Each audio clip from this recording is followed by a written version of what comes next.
My hair's kind of curly. Aloha.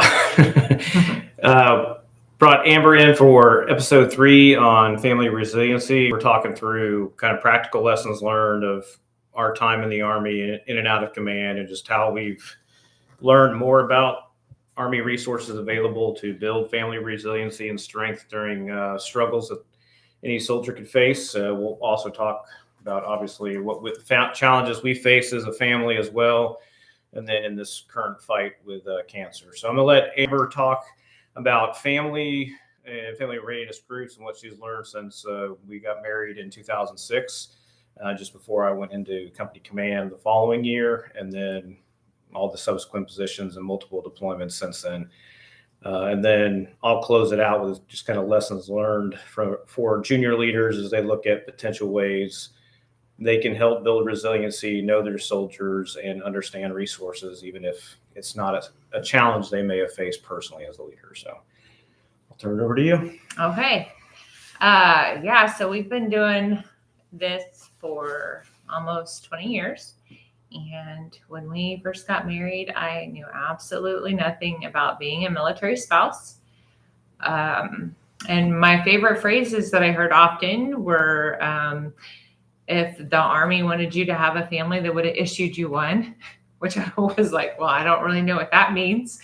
And then I heard a lot of, you knew what you were getting into when you married a soldier. And I had no idea what I was getting into. And I don't think Ron knew what he was getting into when he married me and we started having kids because, being a soldier, he was just worrying about himself. And then now he has a spouse, and then we started a family. And so we were having to navigate the Army and family together. And honestly, whenever we got married, we lived off post, and I didn't know anything. I was scared to death to drive onto an installation, and I didn't until I was when I was pregnant with Lily and Ron deployed. It was the first time I actually had to drive on post by myself. And I was scared I was going to do something wrong, but luckily at Fort Hood, I could just drive straight to the doctor's appointment and straight back out. And that's all I did. Ron's like, well, why don't you utilize the commissary? And I'm like, because I'm scared. I have to sign in. I don't know what to do. I would just rather go to Walmart, which was around the corner from where we lived. And I didn't know anything about the resources. So, this went on for like 8 months. He deployed, and then, and so it was like 8 months after that. Anyway, we had Lily. He comes home for R&R. And then he goes back so it was like 2 months after he had come up, after I had Lily, I got a phone call and said, hey, this is so-and-so with the FRG. And do you know what that is? I'm like, no, I have no idea. What is FRG? And they're like, well, it's family readiness group. I'm like, oh, okay. And they're like, we're having a meeting this week. Would you like to come? I'm like, oh, okay, sure. I showed up late because I had to drive onto post and I had to drive down these one-way roads and I didn't know how to get there. And I had a baby. So I was terrified, but I went and they gave me a lot of information. I found it very overwhelming. But I was interested because I was learning about the Army and I wanted that. I needed that. I wanted that information. And so fast forward, I go to the next month's meeting and then the next month's, and then I find out Ron takes company command and there's another FRG, but it took me a few months to get into his company FRG for us to make a connection because they didn't have rosters like what we do now. They just had like a full battalion FRG roster. Like, here's the battalion FRG roster. I'm like, well, who's in this company? And they're like, well, this is all that we have. So it is really evolved, what it is. And then fast forward, I'm learning a lot about the military through all this. He goes to a second company command, new battalion commander, his spouse, Kelly Lesperance, took us under her wing and just kind of led us to all this wealth of information. She's like, here, look at all these classes. This is where you can learn all these things. You got Army family team building classes, get connected with Army Community Services, ACS.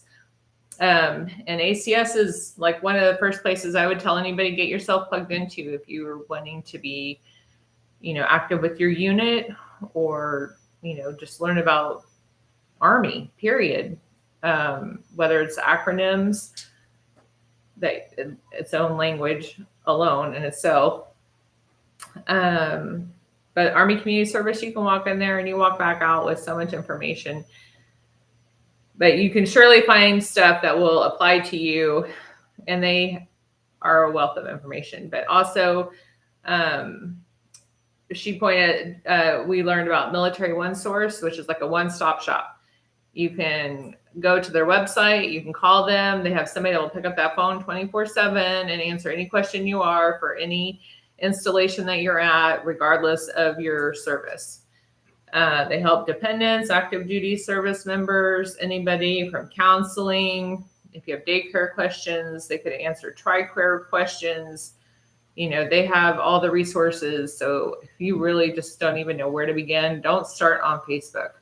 Just call Military One Source, because they are a reputable organization. Even like taxes, we sold a house, and it had been a rental property, and we weren't sure what kind of taxes we were going to have to pay on that. We actually called Military One Source. We're like, hey, what can we do with this? What's going to happen? They told us exactly what we could do, what kind of forms we needed, and they helped us, with our taxes.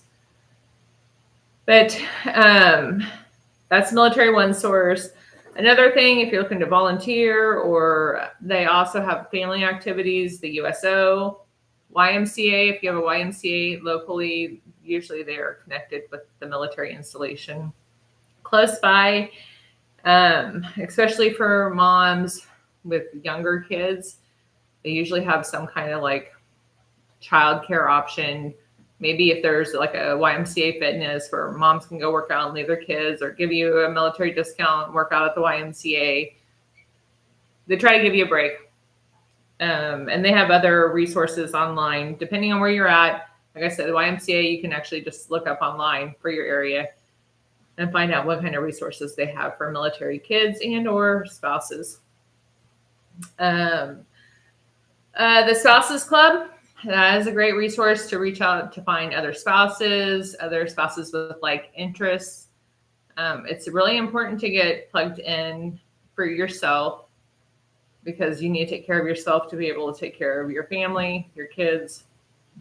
But also it just helps you grow as an individual, so you just don't feel like you get stuck in a mundane day after day cycle, and gives you something to look forward to.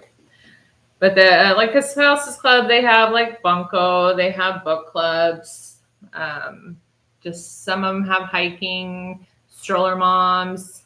There's a wealth of different, and they vary from installation to installation. And I'm pretty sure you can go at least one time to most of them and visit, see if you like it before you commit to it. They're all different, so don't just write them off because you had a bad experience at one. And another resource that is really good is the library.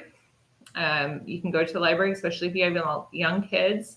It's a great place to meet mom and other kids. Their reading programs, activities, all geared around children. And MWR. MWR has a wealth of family activities for all different months, holidays, a lot of things that you can do to look forward. And a lot of these things, are activities and things to keep you engaged, which is building resilience. So it's just kind of settling in where you're at. And for me, like trying to keep a routine was important for us as we moved from installation to installation. So what I would try to do with the girls, as we move, because sometimes we'd move every 1 year and sometimes, 2 years, is I tried to look up this, and maybe it was just because I couldn't think of anything else to do. But as soon as I knew where we were going, when we'd get there, I would look up the summer movie online. You know, it wasn't necessarily military related, but it was something that I knew that most cities have, like a movie theater that has summer movies. So even though we've seen all the Shrek movies, we have seen all the Despicable Me movies, the girls still enjoyed watching them on Tuesday, Thursdays at 10 a.m. Or another thing that they have, Bowlorama or something. Youth bowl, summer bowl program. Yeah, so it's affordable. Reading programs. Yep, and we always got engaged in the reading program wherever we were at, and because they'd look forward to getting the prizes, and we'd get involved in the library, and we'd start getting to know our area, and different activities are going on, because there was things always posted in the library. MWR posts their activities in the library. CYS, yes, thank you. I left out CYS. So your youth sports programs, and that's just how we started slowly getting acclimated into our environment or our new place. So, and the girls knew, we get to a new place. Oh, here we go. We're going to the library. We're going to the movie theater.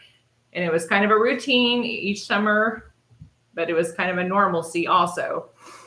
But this summer it was kind of a blur. And it was kind of sad because this was the first summer we haven't been to a movie and we didn't do the reading program. We probably needed it, but it just didn't happen this summer. And, you know, it probably would have helped to have a little bit of normalcy. But, you know, some things just didn't happen. We have the MD Anderson reading program. But the girls did have the opportunity, the two older ones working and Maggie babysitting. That in and of itself was quite a bit, well, at least to establish something to keep me focused and busy. But from a command perspective, definitely learned a lot from company command through battalion command. And there's things I learned being obviously married and having kids. As you get more mature, make mistakes. One of the great things to he's got something off the board. Think about is, although all the soldiers will often get in process and out process, all those organizations that Amber was talking about, every installation is different. And if we'll use, we've been at Fort Hood, Fort Drum, been at Fort Campbell, and a bunch of different other places. So there, you need to tailor it to your installation, and young leaders need to learn whether you include it in your team leader course, especially as we are promoting younger and younger leaders. It introduces them to the opportunity of how to get to know their soldiers and know the installation better, because you could have young team leaders or even up to squad leader and platoon leaders that aren't married, don't necessarily know the resources, aren't familiar through personal experience, and you can build organizational knowledge and strength and commitment to taking care of people by educating them. A great way to do that, just like we adapted a program coming in and out of combat deployments. We weren't familiar with the training areas, even on our own installation, because we would train up, deploy, fight, come back, change the unit over. So a tactical exercise without troops, just like you do a terrain walk and the 8-step training model, and get them around to range control, understanding the processes, get them certified, get them out to all their ranges so they understand how you can shoot and different examples so they can learn how to plan it. A good recommendation that is worthwhile and worth its weight in gold is to do the same thing with the installation resources, all the way down to the platoon level, and then team leader and squad leader. They need to, although there are mass briefings and they do in process and out processes, it makes a big difference when you actually know who to call when you have a soldier in crisis and their family in crisis, to include behavioral health, substance abuse, understand the hospital system and processes on your installation, because some installations don't have hospitals, they have clinics. Do they understand, like up at Fort Drum, off base hospitals and partnerships? And then the basics of ACS, Army Emergency Relief, Casualty Assistance Office, all those things that leaders are are good to get in a mass briefing so they understand the basics, but they truly need to know how to navigate, land navigate, to get to these places, to get soldiers to these places and their families, and understand the process and how to reach out to. And making them do that, whether you make it fun like a PT event, if the installation's small enough, or a vehicle scheduled program where you rotate them around, they get to meet the people that work specifically tied to your organization, or if it's just an installation-wide support. Making those connections and having them prior to an incident will make it a lot smoother transition for them as they navigate some very tough things that soldiers go through, whether it's a loss of family member, medical situations, vehicle accidents. We've definitely experienced some pretty traumatic stuff that have impacted families. And even in a big installation like Fort Hood, having soldiers that were injured in a vehicle accident off post, they were air medevaced up to Baylor Scott and White. So understanding the larger medical community, how the evacuation process works in training and then on home station is just as important as knowing it in combat operations, because it can be pretty complicated in the casualty treatment process, family notification, supporting the family, understanding Fisher House, McDonald House, all those things that can help in time of crisis, along with just ensuring that they have the family support they need, dealing with travel if that's necessary, chaplain or pastoral support if they request it or need it, and then working with the organizations that can help support them. When you're able to do that, and you can do it with a level of understanding and empathy, it helps de-escalate as much as you can a very stressful situation when someone is dealing with a life-threatening situation or just a very stressful situation, especially for young soldiers that haven't navigated something, or just challenges with finances, dealing with relationship stress, coming in and out of deployments, and having children. We went through that same stress of me being gone. Lily was born. I came back for 2 weeks of R&R and then went back and was extended to a 15-month deployment. So I didn't see her again until right before she turned 1. And then 12 months to the day was back out the door on another deployment. Denica was born before I left on that one, but missed another 9 months of her life. And then we just kept deploying again as a major and then as a lieutenant colonel. So those challenges will always be there. The building those skill sets and family resiliency. One of the other big stressors that ACS has a ton of resources out there. I personally am a fan of the Financial Peace University, but a lot of the stresses that soldiers and families face are financially related, and some of the challenges they may already have been in coming into the service, or it's just tough raising a family and learning those skill sets. To be honest, I didn't even have coming out of high school. Understanding how to budget, how do you adjust a budget for wife and kids. Babies are really expensive. Kids are really expensive from conception all the way till they graduate high school or college. So how you navigate that and the stress of it, and then dealing with, like in my case, just growing up and maturing in general, just as we all do. We're parents for the first time when we have kids, and we definitely learn to appreciate, or I have learned to appreciate, the sacrifices our parents made. But until I was a parent, I just thought they were old and crazy. So those are some of the things that I think, just being real with people and having those relationships and conversations early. And the team leaders, squad leaders are going to be the ones that identify problems quicker because they're with the soldiers every day. But you can also set the tone as a commander at any level and a leader, that you don't know everything, but you understand you need them to understand and trust that you have their best interests at heart. Same with their families. And when we invest in people and they know that, they're going to come back and perform in a way and with a commitment level, like I said in the last episode, that it may not be for a career, but they will be more mature, better leaders and soldiers, and then better citizens if they choose to leave when we invest in them, and the organization will reap the benefits from that. So. Um,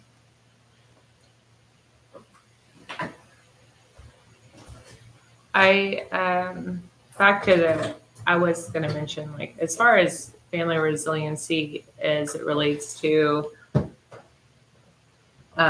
soldier family readiness groups, or SFRG, whatever they're calling it these days. And it has evolved since even in the last 3 years, and it continues to change over the years. And as the soldiers it's a different generation. I think it's important as even senior leaders that we listen to the needs of the younger soldiers and families. Like, really listen, not try to keep it like old school Army, but what are their interests? What do they want to do? Because we can create, when he was in battalion command, well, we had to work around COVID, and that was interesting and creative. We were trying to create creative ideas to still stay engaged with our families. And I don't think we did a horrible job. We just had to think outside the box with all their COVID restrictions. But it was a hard time to stay engaged with the families. And I think that's the most important thing that you can do, as any kind of leader in the military, is just to stay engaged, like he was just saying, all the way down to the lowest levels. To know your soldiers, to be interested, to be a listener. It's just sometimes just being a listener and noticing them. But people just want to be noticed and listened to. And, forcing people to come and go to SFRG meetings is not really going to be helpful. Like, because if they're not, are you really doing anything fun? No. You're giving them the resources, but you could have sent that out in an email. Most people, they want to engage with people that have common interests, and it's not because that their husbands work or their spouses work together all day. They're together all day. They don't want to go sit in a meeting all night or, be forced to do stuff together. So I don't know that that's as productive as we would like to think it is, as much as we want to, but it is opportunity to get to know families, spouses, I guess, in a way, to get to know each other doing those kind of things. What I had wanted to do when he was in command, it just didn't work out because of COVID, was to create common interest groups, kind of like what a spouses club does, like a book club, or even like a reading hour for kids, or have EFMP. Even EFMP is a great resource to have activities come to your unit. They'll come and do stuff for free, read books for the kids, have STEM demonstrations. But I don't know. It's just a matter of just listening to your families and soldiers, what they want to do. But I know it's just when they've already had a long day and already troubles at work, it's hard to just make them come listen to a meeting without resources. But I will say that although that sometimes it does feel like it's you're pulling teeth, a lot of those will give them the opportunity to learn something they didn't know before, especially like your first term enlisted soldiers, your young officers for sure. And being able to socialize in that environment, learn the material, they do take a lot away from that. And especially younger spouses, you're going to learn through the grapevine, you're going to learn from the barracks lawyers of what they think it is or what impressions they have based on biases from past leaders. And you've got to be ready to confront that and show your genuine leadership style and who you are. And as you build relationships, it's not trying to be somebody else that you're not, and just being open and honest with folks and letting them learn the installation. Because even as like we moved, I've PCS'd, I don't even know. Honestly, I have to go back and count it. It's well over 10 times. every installation when it comes to family support has always been a little bit different. Some have the folks that that have been there entrenched in those organizations that you need to build a relationship with because they know what they're doing. But there's also people that have been entrenched in those organizations that can be stumbling blocks based on some of their own bias and prejudice. So being able to understand and build relationships with even people that are hard to work with, because it really is for the good of the soldier and their family, and helping smooth transitions and frictions that happen when you have some seriously traumatic instances where loss of a soldier, we had a loss of a spouse while we were deployed in Poland in battalion command. Those that you can't be prepared for any of those things 100%, but understanding where those are, it gives you the ability to think and effectively focus on the soldier and their family, as opposed to trying to find information at the last minute when they are in rightfully so in panic mode and in high stress, trying to just absorb, similar to us finding out that I had cancer. It was a pretty traumatic experience in and of itself. Weren't assigned a unit, ready to deploy. The perfect storm of not really being a part of any organization, and then getting back involved. Thankfully, I've been in the Army for almost 30 years, and just amazing people that rallied around us that we are forever grateful for. I can't imagine going through that as a young soldier that wouldn't know what to do. They first enlistment, getting ready to PCS for the first time, and something like that happened. So being willing to be approachable and ready 24/7, to be able to be in the crisis, in the moment with the soldier next to them, even when you don't know what to say, and just help them with resources, and if necessary, hold their hand, hold their family's hand as they're dealing with some serious trauma, and help them navigate through, not pretending like you have all the answers, but that you truly care for them and that you love them. And that was one thing that we used to tell our spouses, when we had our meetings. I'm like, 90% of it is just showing up. You'll figure out the rest alongside, but it's just showing up. And people and soldiers, anybody can tell whether or not you really care. You can blow smoke about people first and all the other things. The Army family is the foundation of the soldier, and those things are true. But if you don't mean it, and you're not realistic about it, and even I've had trouble with prioritizing people realistically when you get the challenges of all the things you need to do to either deploy or just train and expectation management. But it's got to be done, because it's the best way to strengthen our Army. Okay, the last couple points I wanted to make are kind of going back to our family and resiliency. This model was used, and it's definitely not original from me, but if you've ever been to, we didn't go to premarital counseling.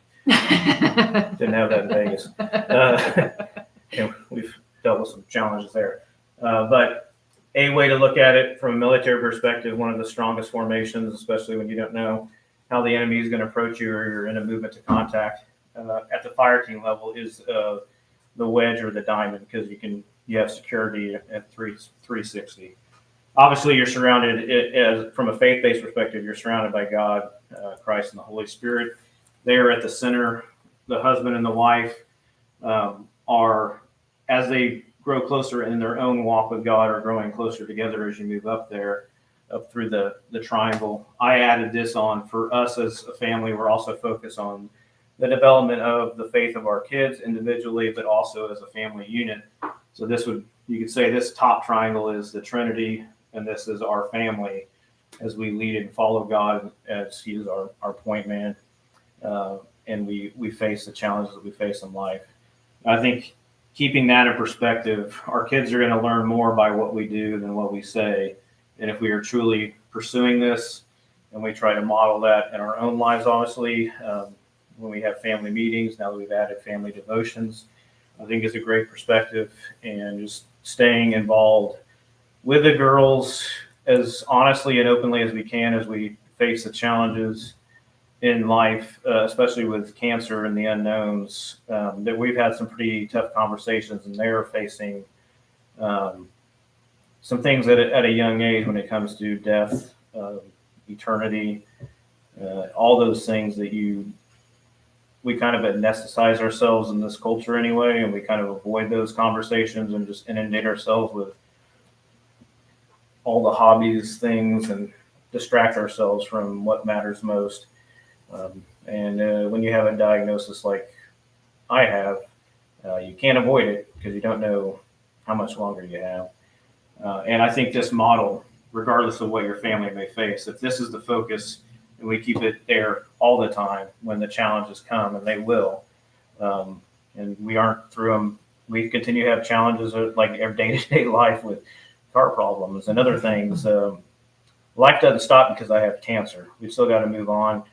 We've still got to provide for our family, make decisions. The girls are getting ready for college, the two older ones. So they've got to learn to navigate those challenges, and that's just part of life. And with God at the center in Christ and the Holy Spirit guiding us, if they are walking closely with Him, they're going to find a way to find peace and hope in the storms that they're going to face even after I'm gone and when they're out on their own.